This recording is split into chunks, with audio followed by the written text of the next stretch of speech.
Good evening. My name is Jordan Watts, and tonight I'd like to talk to you about CPR and AED use.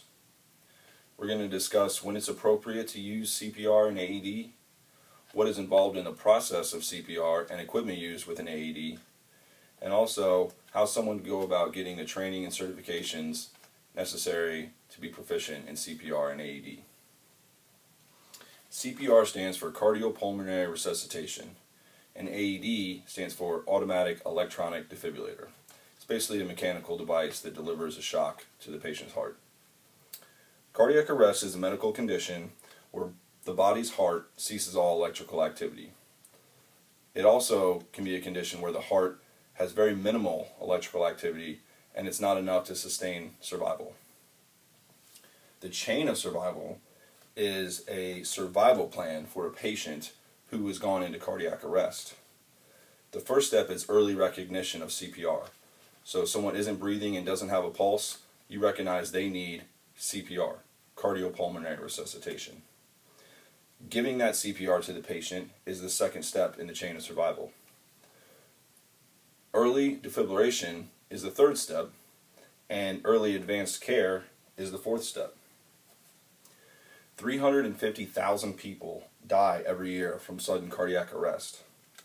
60% of those patients have cardiac arrest outside of the hospital. So at the mall, in the home, at the movie theater, anywhere outside of a medical facility.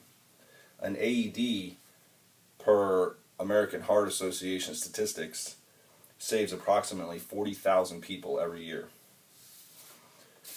So we've talked about recognizing when CPR is necessary. That's the first step in the process.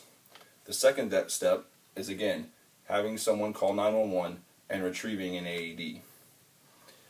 An AED is a computer that detects electrical activity in the patient's heart, and if necessary, the machine will send a warning to stand clear and then deliver a shock to the patient.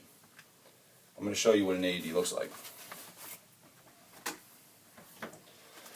This is an AED, and these are the pads that come with it. You can see they show you clearly where to be placed on the patient's chest.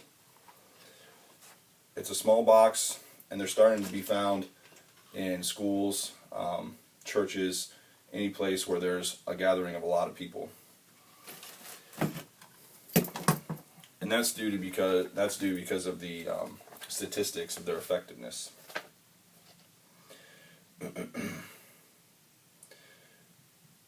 So when you put the AED on the patient, it's either going to tell you to stand clear, there's a shock advised, and then you push a button and it delivers a shock, or it's going to say no shock advised, which there is absolutely no electrical impulses in the heart, and it continues CPR.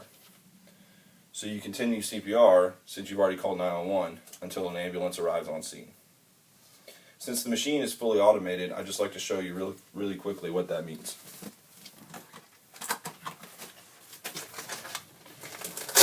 You open it up. The pads are already connected to the machine, so you place them on the patient, and then you just turn it on. Remove clothes from patient's chest.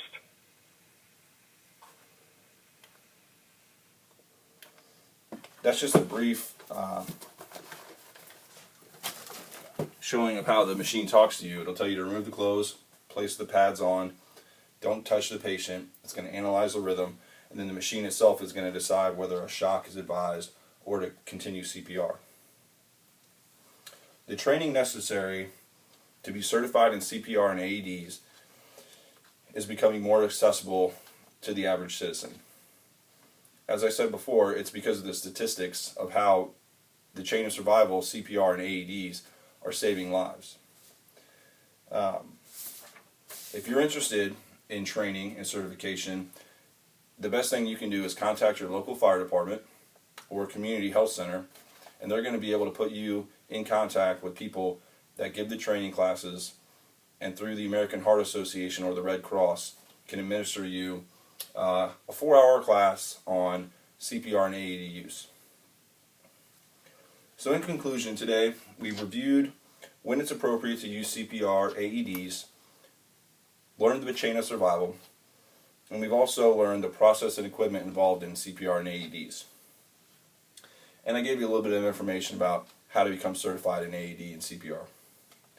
Remember, keep calm and always keep giving good compressions until emergency personnel arrives on scene. You don't have to be certified to recognize that the patient needs good chest compressions. The training you may receive in life safety could one day save the life of someone you love.